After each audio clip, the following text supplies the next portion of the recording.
Welcome, everyone. It is my pleasure to have as my guest today Brad Betz, the president of Betco, a valued ISSA member organization. Thanks, Jeff. I appreciate you inviting me. It's good to have you. Our agenda today is to dive into the Betco journey, Brad, that you know so much about, how your company has navigated industry challenges, what Betco has done to succeed in a competitive marketplace, and much more. But before we get into that, I have a trivia question for you. So, are you sitting down? I am sitting down. Okay. You're a valued member organization. What year did Betco become an ISSA member? 1954. 71 years. Thank you for being a member of ISSA. But we just have a few questions to get to know you and your company. Tell us about yourself, about Betco, any history you'd like to share there. Well, yeah, first of all, Brad Betz, CEO, president of Betco Corporation. We are a third generation family business. Um, I've been working in the business pretty much my whole career. Started out third shift working maintenance as a 15-year-old and have done all kinds of different things from production to IT and lots of sales and marketing, mostly in the last couple decades. But Betco, we're in Bowling Green, Ohio. It's snowy today, unfortunately, but we have a 500,000 square foot manufacturing distribution facility here. All our facilities are consolidated here in Northwest Ohio. And we've been a leading chemical manufacturer since 1950. I think, as you mentioned, this is our 75th year in business in 2025. So a little bit about Betco. We promote three different brands. Betco is the main one since 1950, where we're a specialty chemical and equipment manufacturer for the commercial cleaning space. Basic Coatings is an acquisition where we provide coatings and maintenance products for wood floors. And then Envirozyme, we're a global leader in biotechnology for waste degradation. Talk about the family part of this, how you got started with that. Yeah. So I guess way before me, was my grandfather, Carl Betz, and he started the business in 1950.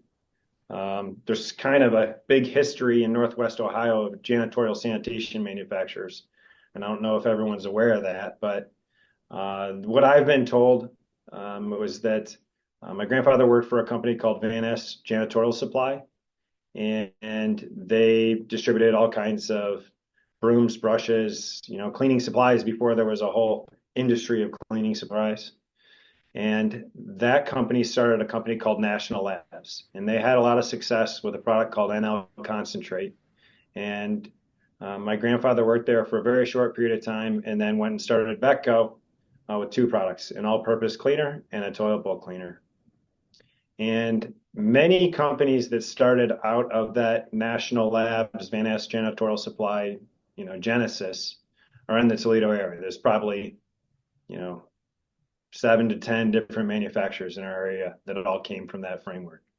Um, why? I don't know really why, but came out of the World War II, and, the greatest generation went to school in the GI Bill, and then entrepreneurs starting businesses maybe. And then when one company had success and the industry was starting, things just kind of blossomed from there, and companies came out of it. But yeah, we've been in Northwest Ohio for a long time. Originally we're distributing products locally, and then moved and just started adding distributors throughout the country and North America and then the world, and adding product lines, and just have had a history of growing ever since our foundation.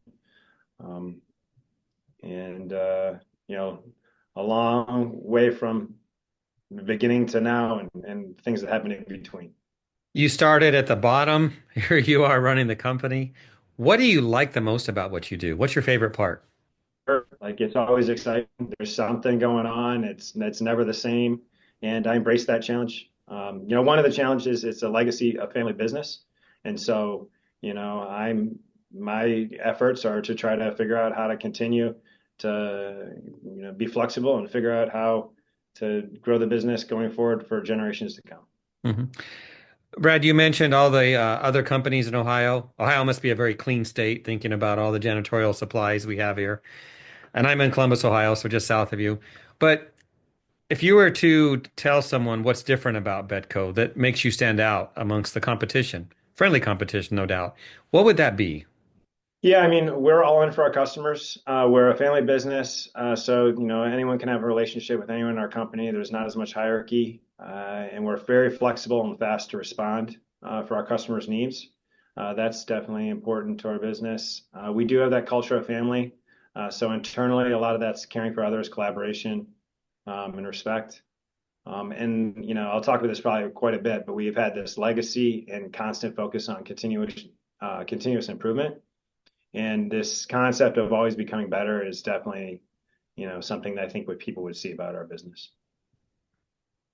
So if you were to write down maybe a couple of the strategies that Betco's used over the years, the many years you've been in business, what would those be to succeed that you've used? Yeah, I mean, we have a long-term growth focus. So in 2016, we built a new plant here, and we wouldn't have done that if we had a short-term focus. So we have many different organic and acquisition-based strategies for that growth. That would be one of the strategies for success.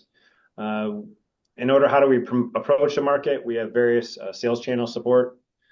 So we're working very much so on helping our end use customers with cleaning and driving that value all the way through the channel. We're working on answering the needs of our strategic distributor partnerships, which has changed. I'm sure many people are aware over the years. And so being flexible to the new needs of what they need. And then for us, we call it national accounts, but those are those end users that are very significant and large and geographic in scope. That's a huge piece of our focus as well. Another strategy is operational efficiency. I mentioned that we have a newer plant here and state-of-the-art production capabilities, and we continue to invest in our capabilities so that we are going to be adding value quite a bit into the future. And then, a final strategy might be some of our brand strategies. So new product development, innovations, uh, providing value beyond the product. One of those things might be training. Um, those are our main strategies. Okay. Now, 75-year anniversary. The start of Betco predates both of us by far. But thinking about the challenges the company's faced over the years, and maybe some you've heard of that predated your tenure as CEO and president, what were some of those challenges that are memorable that Betco has overcome? Yeah, I'm just going to go to the short term, but definitely moving here to Bowling Green into our new facility. We had four facilities in Toledo, and in 2016 we moved everything here, and then we moved our Envirozyme fermentation plant here in 2018. That was very disruptive for us. Uh, Luckily, our customers didn't really experience it too much, but we had some major challenges moving here. We actually moved down here and figured out that the plant wasn't really running. There was some key concerns, and we luckily had the old plant still in Toledo. We went back and ran both plants for several months, but that period was really tough. Kind of showed the resolve of our team members, though. People pulling together, doing what they need to do to figure it out, and luckily we now have a great opportunity with the facilities. But it was an issue getting down here. More recently, I would definitely say COVID was great for manufacturers of sanitizers and disinfectants, but there was definitely a hangover that happened in COVID. And then right after that hangover, we had the Texas freeze, which led into inflation issues and supply chain issues. And that period of around 2 years from really like around 22 would be maybe the worst was difficult. We had such massive inflation and cost. Supply chain issues were all over the place, and we had all this excess inventory we were dealing with from COVID. And so, same thing. People just figuring it out. How can we respond, especially during COVID? I mean, morning meetings every single day, just like what are we going to tackle that we encountered yesterday? And a group of people coming together to make those things happen. So thinking about all of those, if you were to go back in time and change something, I imagine those were some of the things you would look at, but anything else you can think of that you would do differently with the company? I'm sure there's a million things. You make decisions every day, and some of them are great decisions, and some are not. You just got to make decisions. Um, but we are a family business, and I'm generation three. So the transition from G2 to G3, I probably could have had a lot more grace in that transition. Certainly if you ask my father, but luckily he's a great guy, and things worked out. But hindsight, I'd probably approach that a little differently. Yeah. Honest comment. Let's pivot a little bit and talk about the people that make up Betco, your employees, your staff, your team. Talk about them. How proud are you of them? What have they done to help get Betco where it is today? Yeah, I mean, the people are everything, right? I mean, a company's nothing without people, and we have great people. Um, Not easy to find and retain great people. You got to keep the business growing to keep everybody happy, and you got to do a lot of things, but we focus on it.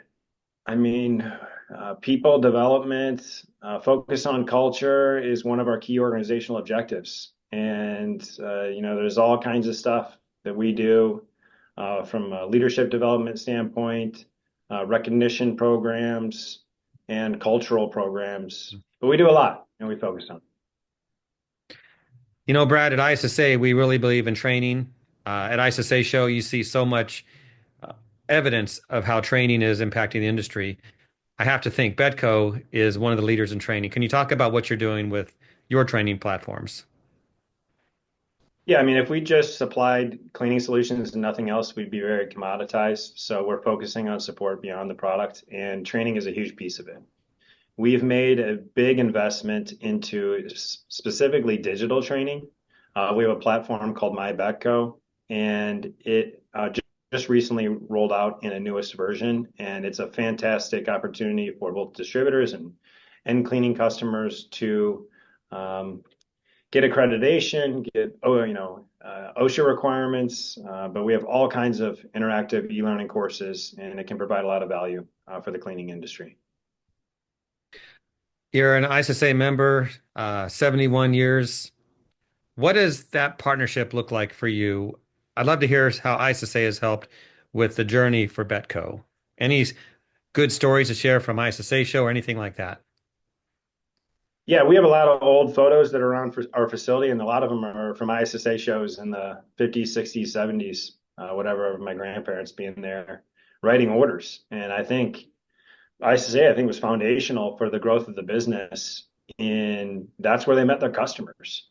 They went to the show, they had an order book there, and they found new customers and wrote orders. And this the main customer acquisition function for the business, certainly in the beginnings of the ISSA. So, as we wrap up our interview today, what's next for Betco that excites you that you really look forward to? Well, I've kind of talked about our capacity and ability to handle growth, but the ability to grow and succeed is definitely something that is exciting for me. Accomplishing those objectives.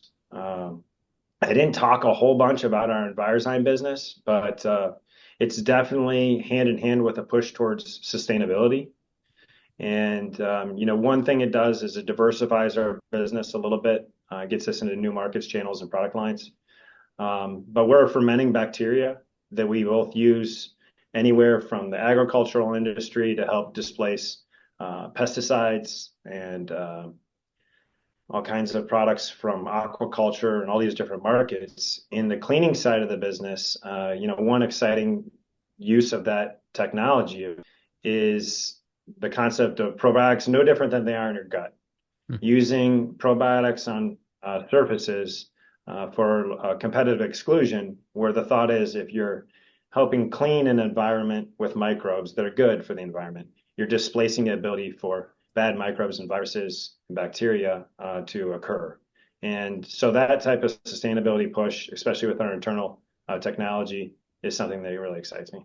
Yeah, I'm sure Betco embraces innovation every day when it comes to solutions like that. All right, last question, Brad. Put on your consultant hat.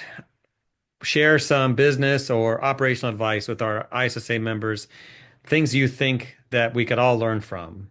What do you got? Yeah, I don't know if got all the answers. I look at what I'm supposed to be doing in business and business kind of simply. Establish goals, make sure that they're the right goals, focus the team and prioritize the team around those goals, and then execute. And I think goal setting is pretty important, and diligence around a focused priority set is important. And so, yeah, just say what you're going to do and then do it.